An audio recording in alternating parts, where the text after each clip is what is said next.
تو دنیایی که همه صدای بلند میخوان، گاهی صدای آرام تنها انتخاب باقی میمونه.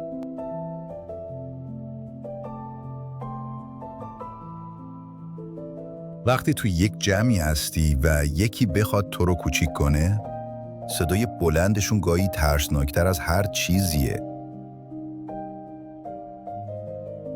سکوت من ضعف نیست، قدرتیه که نمیتونی ببینی.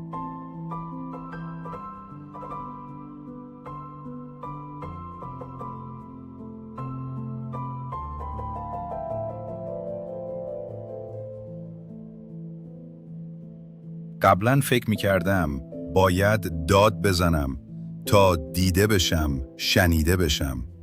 اما حالا میدونم حقیقی ترین قدرت از درون شروع میشه. تسلط به نفس یعنی احترام به خودت. یعنی در لحظه هایی که همه فریاد میزنن، تو آروم باش. سکوت زبان قدرت واقعی است.